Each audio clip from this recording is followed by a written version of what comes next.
Hi friends, இந்த வீடியோவில் நம்ம ஒரு சூப்பரான தகவல் பற்றி பார்க்க போகிறோங்க. அதாவது உங்களுடைய பகுதிகளில் பட்டா மாறுதலுக்கு எவ்வளோ செலவாகுது அப்படிங்கிறத நீங்கள் ஆன்லைன் மூலமாக பார்க்கலாம். இப்போ நடைமுறையில் இருக்கக்கூடிய செலவு என்ன அப்படிங்கிறதையும் பார்க்கலாம். உட்பிரிவுடன் கூடிய பட்டா மாறுதல், அதே மாதிரி சர்வே எண் உட்பிரிவு இல்லாத பட்டா மாறுதலுக்கு எவ்வளோ ஃபீஸ் வாங்குறாங்க அப்படிங்கிறத இப்போ நீங்கள் ஆன்லைன் மூலமாக செக் பண்ணலாம். அது எப்படி அப்படிங்கிறத சொல்லிடுறோம். இந்த eservices.tn.gov.in அப்படிங்கிற இந்த வெப்சைட் ஓப்பன் பண்ணிக்கோங்க. ஓப்பன் ஆனதுக்கப்புறம் இந்த ஹோம் பேஜில் கீழே அப்படியே வந்தீங்கன்னா இங்கே பாருங்கள், ரைட் சைடில் கட்டண விவரங்கள் பார்வையிட அப்படிங்கிற ஒரு ஆப்ஷன் இருக்கும். அந்த ஆப்ஷன் வந்து கிளிக் பண்ணணும். அது கிளிக் பண்ணதும் நெக்ஸ்ட் உங்களுக்கு இந்த மாதிரி ஒரு பேஜ் ஓப்பன் ஆகும். உங்களுடைய பகுதி வந்து ஊரகம் நத்தம் பகுதியை சேர்ந்ததாக இருந்ததுன்னா ஃபஸ்ட் ஆப்ஷன் செலக்ட் பண்ணுங்கள். இல்லை நகரம் பகுதியை சேர்ந்ததாக இருந்தால் ரெண்டாவது ஆப்ஷன் செலக்ட் பண்ணுங்கள். ஸோ நான் ஊரகம், அதனால் ஊரகம் செலக்ட் பண்ணிட்டேன். அடுத்தபடியாக மாவட்டம் வந்து செலக்ட் பண்ணுங்கள். உங்களுடைய மாவட்டம் எதுவோ அந்த மாவட்டத்தை வந்து செலக்ட் பண்ணிடுங்க.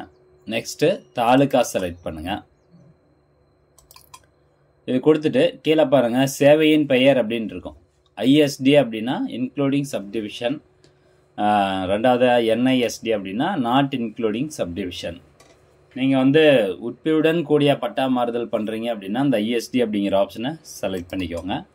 இல்லை நான் வந்து உட்பிரிவு சப்டிவிஷனில் எதுவும் பண்ணல, அப்படியே சர்வே நம்பர் என்ன இருக்கோ அதை அப்படியே ட்ரான்ஸ்ஃபர் தான் பண்ணியிருக்கோம், அப்படியே தான் வாங்கியிருக்கோம், அதில் எதுவும் உட்பிரிவு பண்ணல அப்படின்னா ரெண்டாவது ஆப்ஷன் வந்து செலக்ட் பண்ணிக்கோங்க. அடுத்ததாக நில வகை, நிலம் வந்து இருக்கக்கூடியது வந்து ரூரலா அல்லது நத்தமா அப்படின்னு கேட்டிருக்காங்க. நத்தம்னா நத்தம் செலக்ட் பண்ணுங்கள், ரூரல்னால் ரூரல் செலக்ட் பண்ணிக்கோங்க.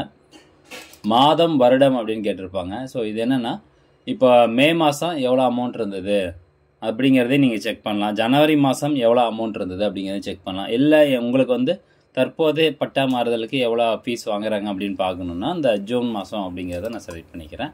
நெக்ஸ்ட்டு சமர்ப்பி அப்படிங்கிறத கொடுங்க. ஓகே, அதை கொடுத்தோன்னே இங்கே பாருங்கள் வந்துருச்சு பாருங்கள், உட்பிரிவு கட்டணம் 400 ரூபா. ஸோ இதெல்லாம் வந்து அப்ளிகேஷன் என்ன, இதெல்லாம் நான் அப்ளிகேஷன் நம்பரு. உட்பிரிவு கட்டணம் 400 ரூபா, செயலாக்க கட்டணம் 60 ரூபா, மொத்த கட்டணம் வந்து 460 ரூபா. அப்போது 460 ரூபா பார்த்தீங்கன்னா வசூலிச்சிருக்கிறாங்க. ஸோ இப்படி தான் நீங்கள் வந்து பார்க்கணும். அடுத்தபடியாக இங்கே பாருங்கள், இங்கே 1660 ரூபா இருக்குது, அப்புறம் இங்கே 7660 ரூபா இருக்குது. இதெல்லாம் என்ன கணக்கு அப்படின்னு கேட்டிங்கன்னா, இந்த உட்பிரிவு கட்டணம் ஒரு உட்பிரிவுக்கு 400 ரூபா அப்படிங்கும்போது, இப்போ சப்போஸ் 10 சப்டிவிஷன் பண்ணுறாங்க இல்லை 20 சப்டிவிஷன் பண்ணுறாங்கன்னா அதுக்கான அமௌண்ட் வந்து உங்களுக்கு அதிகமாகும். ஸோ அதுதான் எவ்வளோ அமௌண்ட் இருக்குது. ஃபார் எக்ஸாம்பிள் இந்த அப்ளிகேஷனுடைய டீட்டெயில்ஸ் நீங்கள் செக் பண்ணணும் அப்படின்னா இங்கே பாருங்கள், விண்ணப்ப எண் அப்படின்னு இருக்கா. ஸோ இந்த விண்ணப்ப எண்ணை அப்படியே காப்பி பண்ணிக்கோங்க. காப்பி பண்ணிட்டு முகப்பு பக்கம் அப்படிங்கிறது வந்துடுங்க. இப்போ பட்டா நகலை பார்வையிட அப்படின்னு இருக்கும், அந்த ஆப்ஷனை கிளிக் பண்ணுங்கள். கீழே வந்துட்டு பட்டா நகலை பார்வையிட அந்த ஆப்ஷனை கிளிக் பண்ணிவிட்டு இதில் போய்ட்டு உங்களுடைய அப்ளிகேஷன் எண் நம்பரு, அடுத்ததாக கீழே உங்களுடைய மொபைல் நம்பர் அதை கொடுத்துட்டு கடவுச்சொல்லை பெற அப்படிங்கிற ஆப்ஷன் கிளிக் பண்ணுங்கள். ஓடிபி வரும், ஓடிபி போட்டு ஓடிபி உறுதி செய்ய அப்படிங்கிறத கிளிக் பண்ணுங்கள். நெக்ஸ்ட்டு ஓகே கொடுத்துக்கோங்க. கீழே பாருங்கன்னா ஒரு மேத்தமெட்டிக்கல் கால்குலேஷன் கொடுத்துருப்பாங்க, அதை சால்வ் பண்ணி ஆன்சரை என்டர் பண்ணிட்டு சமர்ப்பி அப்படிங்கிறத கிளிக் பண்ணுங்கள்.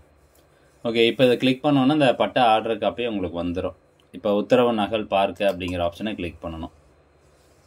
ஸோ ஜஸ்ட் ஒரு 5 to 10 seconds வெயிட் பண்ணுங்கள். ஓகே, இப்போ பார்த்தீங்கன்னா வந்துருச்சு. ஸோ இதில் பாருங்கள், நான் சொன்ன மாதிரி இந்த 7600 ரூபா போட்டிருந்தாங்க பார்த்தீங்களா. ஸோ அப்போ எவ்வளோ உட்பிரிவு ஆயிருக்கு அப்படிங்கிறத மட்டும் பாருங்கள். ஸோ பழைய உட்பிரிவுக்கு முன் வந்து பார்த்தீங்கன்னா 115, 17 அப்படிங்கிறதா சர்வேன்னு இருக்குது. ஸோ இந்த 17 கீழே வந்து நிறையா உட்பிரிவு ஆகிருக்குது. உட்பிரிவுக்கு பின் பாருங்கள் எப்படி இருக்குது பாருங்கள், 17, 38. ஸோ இவ்வளோ உட்பிரிவு ஆனதுனால தான் உங்களுக்கு அந்த அமௌண்ட்டு. ஸோ அப்போ ஒரு உட்பிரிவுக்கு வந்து அந்த பகுதியில் 400 ரூபா. இதே வந்து நகரம் அப்படின்னா அங்கே ஒரு உட்பிரிவுக்கான காசு வேறு மாதிரி இருக்கும். ஸோ அதனால் உங்களுடைய மாவட்டம், உங்களுடைய தாலுக்காவில் சப்டிவிஷனுக்கு எவ்வளோ வாங்குறாங்க, வித்தவுட் சப்டிவிஷனுக்கு எவ்வளோ வந்து பட்டா ட்ரான்ஸ்ஃபருக்கு அமௌண்ட் வாங்குறாங்க அப்படிங்கிறத ஆன்லைன் மூலமாக நீங்கள் ஈஸியாக வந்து செக் பண்ணி பார்த்துக்கலாம். ஸோ கண்டிப்பாக அந்த தகவல் உங்களுக்கு பயனுள்ளதாக இருக்கும் அப்படின்னு நினைக்கிறேன். மீண்டும் அடுத்த ஒரு நல்ல பதிவில் சந்திக்கலாம். நன்றி, வணக்கம்.